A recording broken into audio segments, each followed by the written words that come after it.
Hi. Okay, today I am giving lecture on left factoring. I think in the classroom session I explain about left recursion.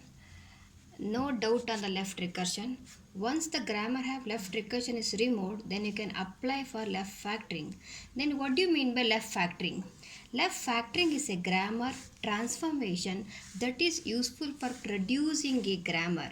It is suitable for predictive or top-down parsing. It is same as left recursion. The grammar has left factoring. It is not possible to apply top-down parsing. Because of that, I have to remove left factoring. Then what is the meaning of definition of left factoring? See, the definition of factoring says when the choice between two alternative A production is not clear, we may be able to rewrite the production to defer the decision until enough of the input has been seen that can make the right choice. In the exam, you will asking for this as 2 marks for the definition. I'll have to learn the definition properly and write it. Okay, see what the example for left factoring. See, the statement derives IETSES or IETS. The meaning is if expression then statement else statement. If expression then statement. It is same as I done in the classroom dangling else problem. The dangling else problem, there are two alternatives. There is a difficulty in the statement to choice. I will go with the first expression or the second expression. See, on seeing the input, we cannot immediately tell which production to choose to expand the statement. Because of that, the grammar has left factoring. The left factoring means I have two alternatives. This IETS. Can I take this one or this one? There is a confuse between the statement to go with first production or second production. Then the grammar needs left factoring. Then how to remove left factoring? By applying this formula. Generally the representation of left factoring is A is a production derives alpha beta 1, alpha beta 2, alpha beta 3 dash dash alpha beta n and gamma. Alpha is the common between all the alternatives and beta is the other production of the production A, and gamma is not start with the alpha. The gamma represent all alternatives that do not begin with alpha. Then this type of production can be replaced by using these two formula. A derives, then take the common of all the alternatives. While taking common, you take the longest the path for the common between all the alternatives. Take alpha, then replace by new non-terminal A dash. Then you have to write gamma as it is. Then the new production A dash is what? A dash derives remaining in the production. The remaining is, I took already alpha here. The remaining is beta 1, beta 2, beta 3 and dash dash dash gamma n. Where A dash is a new non-terminal. Repeatedly apply this until no two alternative have common prefix, and this should be remembered for the exam to get the answer of left factoring. Let me take the example for left factoring.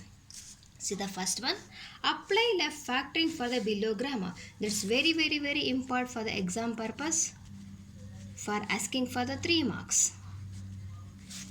The grammar derives S derives IETS, IETSES or A.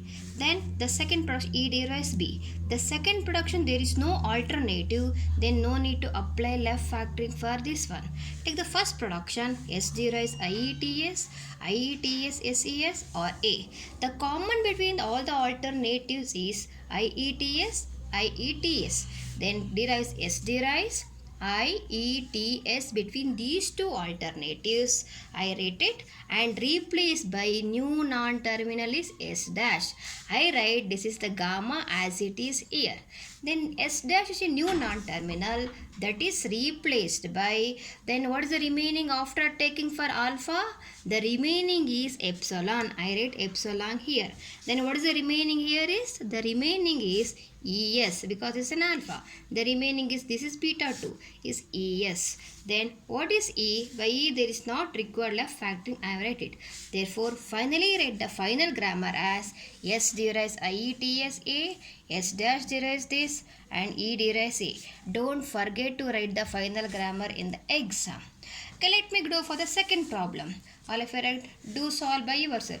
This consider the following grammar. Apply left factoring. E derives E sub E, superscript of E, or E sub E, E superscript of E, or parenthesis E, or epsilon. Then all are alternatives of E only. Then I want to apply left factoring because E. Then you take to write this one for E sub E, E sub E. See, the longest path of the alternatives is E sub E. Then E derives E sub E. I am replacing with new non-terminals E dash. The remaining is gamma E superscript of E.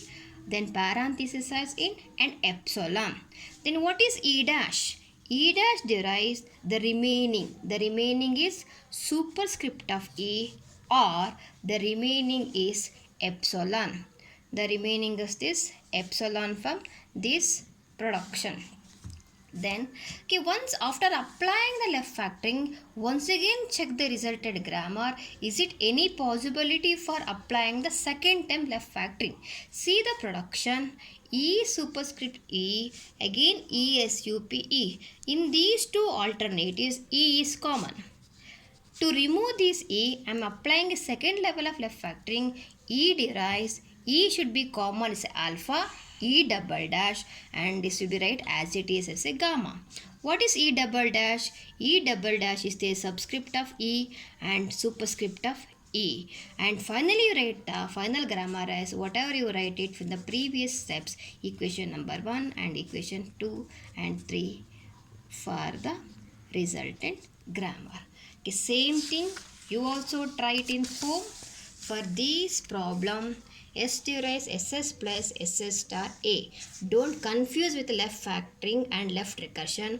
The problem is given left factoring. Then you just apply left factoring for the grammar. Send me the answer of this. Again, apply for these things.